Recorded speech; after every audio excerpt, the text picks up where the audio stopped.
Hello guys, welcome back to my YouTube channel. तो आज का टॉपिक आपके लिए बहुत ज़्यादा इंपॉर्टेंट बोला है। आज है NPS. NPS means national pension scheme. तो इसमें देखेंगे कि इसमें क्या टैक्स बेनिफिट्स होते हैं। 2025 में जो करंट सेशन आने वाला है उसमें आपका क्या टैक्स बेनिफिट होगा। अब अभी जो दो टैक्स रिजीम्स है, एक न्यू है और एक ओल्ड है। तो न्यू में क्या बेनिफिट होने वाले हैं वो चीज़ है। न्यू और ओल्ड दोनों देखेंगे। टैक्स एडवांटेजेस क्या मिलने वाले हैं आपको एनपीएस में, क्योंकि जैसे कि आप देख रहे हैं एवरी ईयर चीज़ें बदलती जा रही है। जैसे स्टैंडर्ड डिडक्शन अब जो 75,000 का हो चुका है। तो सारी चीज़ें धीरे धीरे बदलती जा रही है। कई सारे टैक्सेस बदल रहे हैं। प्रॉपर्टी का जो कैपिटल गेन होता है उसके भी टैक्सेस बदल गए हैं। इंडेक्सेशन को ख़त्म कर दिया गया। काफ़ी सारे चेंजेस आते जा रहे हैं। तो आपको अपडेट रहना भी बहुत ज़्यादा ज़रूरी है। तो आज का जो है हम एनपीएस के बारे में सारी चीज़ें देखेंगे। ओल्ड टैक्स रिजीम में क्या बेनिफिट है, खुद का आपका क्या कंट्रीब्यूशन रहेगा, एम्प्लॉयर का क्या कंट्रीब्यूशन रहेगा, गवर्नमेंट का क्या कंट्रीब्यूशन रहेगा, क्योंकि कंट्रीब्यूशन भी चेंज हुए हैं। और एक न्यू चीज़ भी एक ऐड हुई है एनपीएस में, जो अभी तक पहले तो नहीं हुआ है बट अब आई है क्या। और एक मेजर चेंज आया है एनपीएस के टैक्सेस में 2025 में। तो वो भी ज़रूर मैं आज आपको बताऊंगी। तो सबसे पहले बजट में क्या चेंजेस आया है वो देखते हैं। बजट में क्या आया है कि आपका जो इंक्रीज कर दिया टैक्स डिडक्शन की लिमिट को। अब टैक्स डिडक्शन लिमिट को इंक्रीज क्या किया गया है, देखिए जो आपका एनपीएस में जो एम्प्लॉयर जो भी कंट्रीब्यूशन करता है वो सेक्शन आता है आपका 80CC-D सब सेक्शन 2 में, ठीक है, जिसमें आपका आता है एम्प्लॉयर का कंट्रीब्यूशन। पहले वो था 10%, बट अब इसको क्या कर दिया है 14% of basic salary and DNS allowances. तो इसको बढ़ा दिया गया। इसका मतलब कि आपका टैक्स तो अब कम लगेगा, ठीक है। थोड़ा सा आपका जो टैक्स जो है आपका डेफिनेटली ज़रूर बचेगा। उसके बाद है जो एडजस्टमेंट है ये दोनों पे अप्लाई कर दी है, चाहे पब्लिक सेक्टर है प्राइवेट सेक्टर है। अब देखिए जो भी गवर्नमेंट सेक्टर होते हैं, स्टेट गवर्नमेंट हो या सेंट्रल गवर्नमेंट हो, वहाँ तो एनपीएस होता ही है। बट किसी किसी प्राइवेट सेक्टर में भी एनपीएस की जो सर्विस होती है वो अवेलेबल होती है।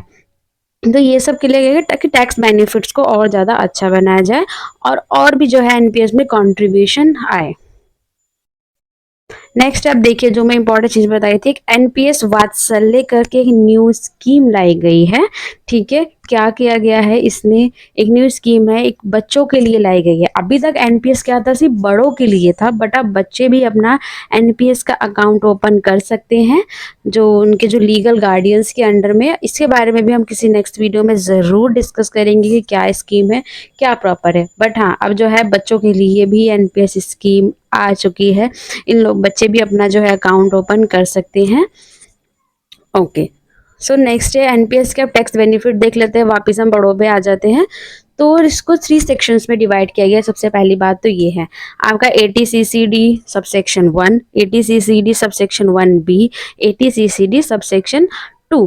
तो 80CC-D1 जो है वो 80C का पार्ट ही है। इसमें क्या कवर होता है कि आप खुद कितना कंट्रीब्यूट कर रहे हैं, ठीक है। सब सेक्शन 1B में भी आपका ही कंट्रीब्यूशन शो होता है। और sub section CC-D sub section 2 में क्या आता है आपका एम्प्लॉयर का कंट्रीब्यूशन आता है। आप कहेंगे ये दोनों में आपका कंट्रीब्यूशन है तो डिफरेंस क्या है, आगे आपको पता लगेगा।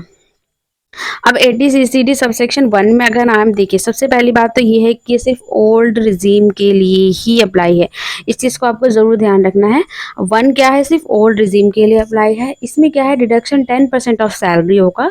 कौन सी सैलरी का, जिसमें आपका बेसिक और डीए ऐड करके उसका 10% आपका आप उसमें जो है ले सकते हैं। नेक्स्ट है अगर आप सेल्फ एम्प्लॉयड है, इंडिविजुअल्स है, तो आप डिडक्शन आपको 20% of the total gross income आप उसमें डाल सकते हैं। उसके बाद है पार्ट ऑफ द, अगर देखिए इसमें एक चीज़ ये होती है एटीसी में, इसमें हमने अभी लास्ट में क्या देखा, जो 80CC-D सबसेक्शन 1 है वो 80C का ही पार्ट है।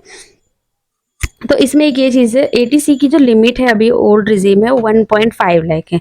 इसका मतलब है अगर आप इन्वेस्ट कर रहे हैं सपोज दैट पीएफ में, स्कूल फीस में आपने 1.5 लाख तक का किया, तो आप 80C के अंदर में जो है 1.5 लाख का ही जो है ले सकते हैं। अपना डिडक्शन को आप क्लेम कर सकते हैं, मतलब कंबाइन करके, ठीक है। आप पीएफ स्कूल करिए या फिर पीएफ डालिए, ठीक है।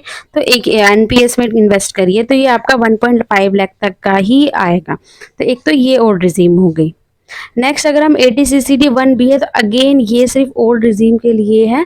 इससे क्या होगा, आपका टैक्स सेविंग को एक्सक्लूसिव कर दिया गया है। कैसे, क्या आप एडिशनल डिडक्शन ले सकते हैं।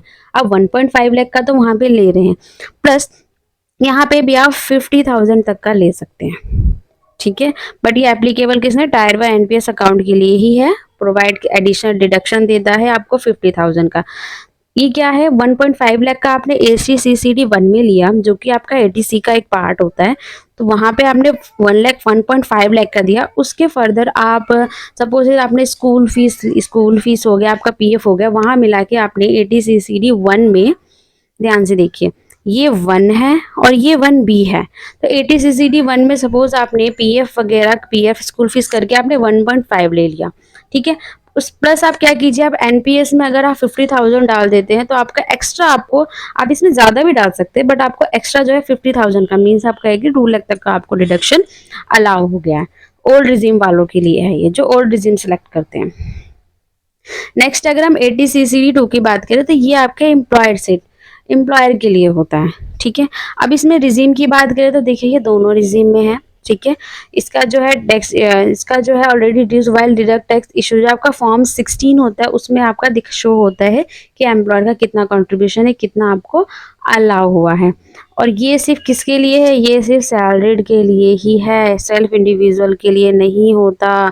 यहाँ पे हमने देखा था कि जो सेल्फ एम्प्लॉयड इंडिविजुअल है वो 80 CCD 1 में ले सकते हैं, बट 80 जो आपका 80 CCD 2 होता है, इसकी क्या एक एम्प्लॉयर कंट्रीब्यूशन होता है, तो ये सिर्फ आपके जो फॉर्म 16 में शो होगा वही जो है यहाँ पे आप उसका क्लेम कर सकते हैं, डिडक्शन ले सकते हैं। सेल्फ एम्प्लॉयड के लिए ये नहीं होता है, क्योंकि ये एम्प्लॉयर का कंट्रीब्यूशन है। और अगर आप सेल्फ एम्प्लॉयड है तो आप तो खुद अपना बिजनेस कर रहे हैं, अपना काम कर रहे हैं, तो आपको एम्प्लॉयर कंट्रीब्यूशन नहीं मिलेगा। डिडक्शन की लिमिट की अगर हम बात करें तो देखिए पहले 10 था, आप क्या कर दिया, उसको 14% कर दिया basic salary plus dearness allowance. Central और स्टेट गवर्नमेंट दोनों के लिए कर दिया है, ठीक है। सेंट्रल स्टेट गवर्नमेंट होता है, गवर्नमेंट सेक्टर्स में आपका 14% ही है। और अगर हम आए प्राइवेट सेक्टर में, जहाँ पे भी प्राइवेट सेक्टर के एम्प्लॉयज़ को कहीं कहीं अवेलेबल होती है ये फैसिलिटी, तो वहाँ पे भी एवरेज 14% का है। 14% किसका, बेसिक और डीए को आप अलाउ कर ऐड करेंगे उसका 14%। तो होप सो कि यहाँ तक आपको जो है क्लियर समझ में आ रहा होगा। फिर भी कोई भी डाउट अगर आपका रह जाता है तो आप जो है प्रॉपर कमेंट बॉक्स में लिखे, एंड अब तो कॉन्टेक्ट नंबर भी शो हो रहा है तो आप उस पर व्हाट्सएप कर सकते हैं। नेक्स्ट है टैक्स बेनिफिट्स एंड मैच्योरिटी। अब तो ठीक है, हमने एनपीएस में इन्वेस्टमेंट कर दिया अपने पूरे इतने सालों के, धीरे धीरे, क्योंकि धीरे धीरे डिडक्शन होता है, ईयरली होता है, मंथली होता है, डिडक्शन होकर भी इकट्ठा हो गया। अब मैच्योरिटी पीरियड, मतलब एनपीएस हमने किया कि हमें एक टाइम पे बाद में जाके हमें पेंशन मिलेगी, अमाउंट मिलेगा। अब मैच्योरिटी पे क्या बेनिफिट है, देखिए दो तरह से होता है, 40% एंड 60%। 60% का क्या होता है, आप एक बार में 60% विड्रॉल कर सकते हैं अपने रिटायरमेंट पे, तो उसमें क्या है, आपका 60% अमाउंट टैक्स फ्री होता है, ठीक है। बट जब आपका 40% होता है, जिसकी आपकी कंपल्सरी एनुइटी आपको लेनी होती है, एनुइटी मीन्स ये आपको मंथली या फिर एनुअली जो है आपको पे करेगी गवर्नमेंट, ठीक है। तो वो क्या है, वो टैक्सेबल होता है। वो जिस हिसाब से आपका टैक्स स्लैब जाता है एज के अकॉर्डिंग, उस टैक्स स्लैब के अकॉर्डिंग आपको इसको टैक्स इसमें फाइल करना पड़ेगा।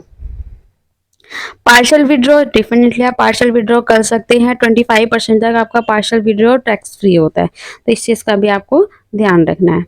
सो आज का जो हमारा जो टॉपिक था एनपीएस में, से काफ़ी हमने डिटेल में डिस्कशन की। होप सो कि आपको काफ़ी अच्छी लगी होगी, क्लियर आपको समझ आया होगा। फिर भी कोई भी डाउट आपका रह जाता तो आप नीचे कमेंट बॉक्स में लिख सकते हैं, या फिर अगर आपको आईटीआर फाइल करनी है, कुछ भी आपको प्रॉब्लम आती है, तो आप हमें व्हाट्सएप भी कर सकते हैं। So thanks for watching my video, thank you so much.